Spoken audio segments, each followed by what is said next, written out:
সময় ডাকে, আয় চলে আয়, আর একটু কথা বলবো, হরি কথা হবে, ভক্তরা আসছে। যখনই ফোন করে আমি বলি বাবা আজকে সময় নেই, আজকে গান আছে, আজকে বেরোবো, আজকে মাকে নিয়ে একটু দোকান সদাই করতে যাব, আজ একটু কেনাকাটা করতে যাব। 3-4 বার বলার পরে একদিনকে ফোন করে বলছে, হ্যাঁ রে আমি ডাকলে না বলে দিচ্ছিস, জম ডাকলে না বলতে পারবি তো? আমি ডাকছি, তুই বলছি কাজ আছে বাবা গানে যাব। জম যদি ডাকে জমকে বলবি দাঁড়াও গানটা করে আসি তারপর যাচ্ছি? হবে না।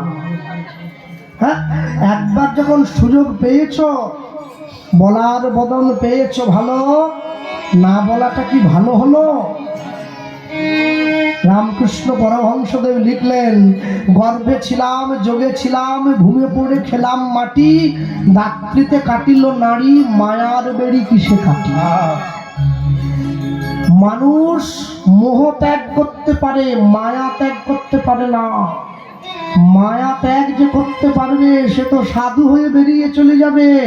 মায়া জগতে আমার এমন অনেক ভালো ভালো মানুষের সঙ্গে পরিচয় আছে, আমার এমন বন্ধু বান্ধব আছে যারা বড় বড় চাকরি করতো, ভালো ভালো ব্যবসা করতো, সব ছেড়ে দিয়ে এখন বৈষ্ণব ভক্ত সেজে ঘুরে বেড়াচ্ছে। হ্যাঁ, বন্ধু বান্ধব এমনও মানুষের সঙ্গে আমার পরিচয় আছে যে অনেক বড় সরকারি চাকরি করতে এখন সব ছেড়ে দিয়ে হরিনামের ঝুলি কাঁধে নিয়ে কীর্তন আসলে আসলে ঘুরে বেড়ায়। হরিনাম যেখানে হয় মানুষকে গিয়ে বলে একটু প্রসাদ হবে। কিন্তু এমন একটা দিন গেছে সে একসঙ্গে 10টা পরিবারের অন্ন জোগাড় করেছে।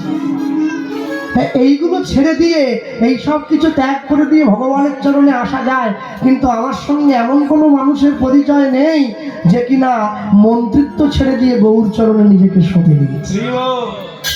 হ্যাঁ, দুটো কলার লোভ ছেড়ে দেওয়া যায়, 4টে কলার লোভ ছেড়ে দেওয়া যায়, 1 ডজন কলার লোভ ছেড়ে দেওয়া যায় যদি কলা বাগানটার সামনে দিয়ে দেওয়া হয়।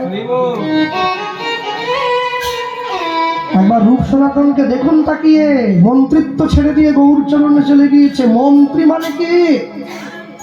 মন্ত্রী তো নয়, সে তো যন্ত্রী। যন্ত্র যেরকম পয়সা গুনে, মন্ত্রী সেরকম পয়সা আনে। মেশিন পর্যন্ত ফেল হয়ে যায়, মন্ত্রীর যা টাকা। সামনে পেছনে ডাইনে বামে সব দিকে টাকা ভর্তি, সব ছেড়ে দিয়ে গৌর চরণে চলে গিয়েছে। প্রথমে কিন্তু রূপ গোস্বামী যায়নি, প্রথমে সনাতন চলে গিয়েছিল। রূপ বলে, দাদা তুই যা, তুই যা, এত সুন্দর আরাম আয়েশ বিলাস বৈভব ছেড়ে আমি কিনা ওই ভিখারির মতো, তুই যা। রূপ সনাতনকে দবির খাস সাকর মল্লিক, হ্যাঁ, সনাতন রূপের কথাটাকে স্বীকার করে, ভাই তাহলে আমি আসি, তুই ভালো থাকিস। চলে যাওয়ার আগে রূপ গোস্বামীর বালিশের তলে একটা চিঠি রেখে লিখে দিয়ে দেয়। কে? সনাতন গোস্বামী। রূপ গোস্বামী চিঠিটা খুলে দেখছে, ওতে লেখা আছে কতগুলো শব্দ নয়, কতগুলো অক্ষর। সু হি রা কু কং ইতি রূপ ইতি সনাতন লিখে দেবে। রাজসভার সকলকে দেখিয়ে বেড়াচ্ছে রূপ, দেখো তো আমার দাদা আমাকে এই চিঠিটা লিখে দিয়ে গেল, তোমরা অর্থ বলতে পারো কিনা? কি করে বলবে? তখনকার দিনের পণ্ডিত তার ভাষার অর্থ সবাই হৃদয়ঙ্গম করতে পারে নাকি? কেউ বলতে পারছে না। যে হুজুরের কাছে চাকরি করে সেই মুসলমান নবাবকে দিয়ে পর্যন্ত দেখাচ্ছে, গৌড়ের নবাব হোসেন শাহ, দেখুন তো নবাব সাহেব আমার ছোট ভাই এটা লিখে দিয়ে চলে গেছে। নবাব বলে, আরবি টারবি হলে তবু বলতে পারতাম, বাংলা তো মোটেই বলতে পারবো না।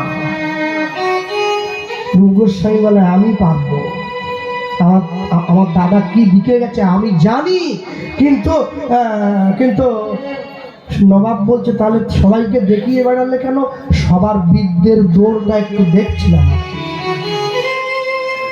সবাই কতটা লেখাপড়া করে দেখছিলাম, বাজিয়ে যে কেউ বলতে পারে কিনা। শুনুন হুজুর কি লিখেছে। সু মানে সূর্য বংশের রাজা, হি মানে হিরণ্যকশিপু, রা মানে রাবণ, সুহিরা, কু এই কু মানে কুমন্ত্রণাকারী দেওয়া লোক, কং মানে কংস। এরা সকলে গোবিন্দ চরণে মাথা নত করেছে। আমার ভাই বোঝাতে চাইছে, এদের মতো বিশ্বজয়ী লোক যদি গোবিন্দ চরণে মাথা নত করে, তুমি কে?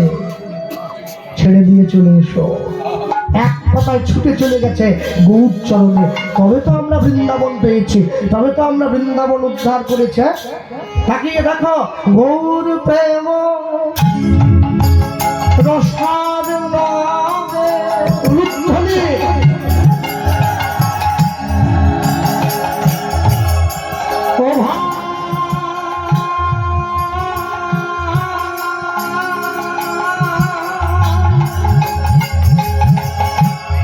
যে ডুবে সে তরঙ্গে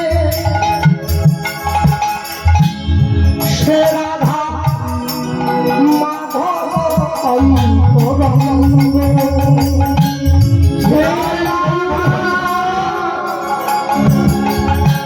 মাধব অন্তরঙ্গ সে রাধা মাধব।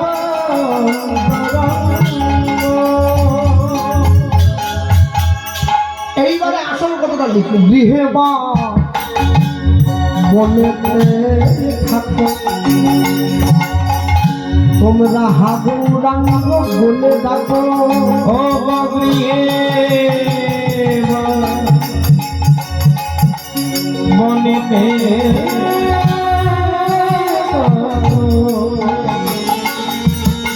তোমরা হাগুরাঙ্গ বলে ডাকো।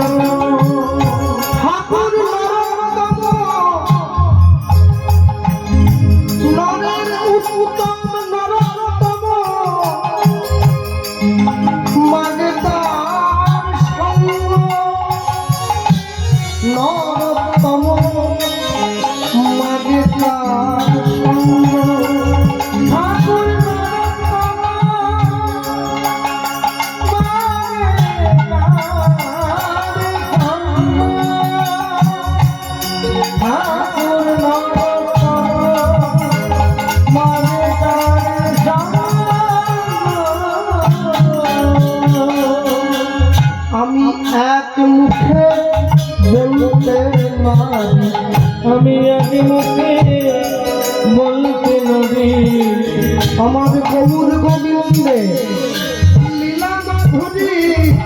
আমি এক মুখে বলতে পারি, বলি যতবার বলি ততবার হারি। আমি এক মুখে বলতে যাই রে প্রেমের বলি হারি। আমি মুখে বলিতে আমি যতবার বলি ততবার হারি। আমি মুখে বলিতে আমি এক মুখে বলব কত। আমি মুখে বলিতে আমি যদি বা বলি বছর শত। বলি তবু পুরাই প্রভুর লীলা মাধুরী। আমি মুখে বলিতে আমার প্রভুর কথা মনে করি। মুখে বলিতে বলি মহামণি বলি হরি রাই। মুখে বলিতে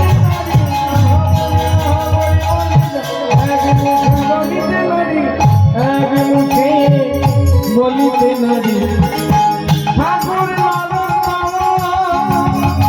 লাগে তার জন্ম। ঠাকুর লাগে তার জন্ম। ঠাকুর মানে তার জন্ম। ঠাকুর লাগে তার জন্ম। বলেতে থাকো হা গৌরাঙ্গ বলে ডাকো নরোত্তম মাদে তার সঙ্গ। নরোত্তম মাগে তার সঙ্গ। ছোট্ট করে আমরা গৌরচন্দ্রিকা শুনলাম। লীলা মাধুর্যের মধ্যে প্রবেশের পূর্বে বলি এই জায়গায় দাঁড়িয়ে আজকে আমরা ভগবানের মিত্র প্রীতির কথা শুনব। আজকে কথা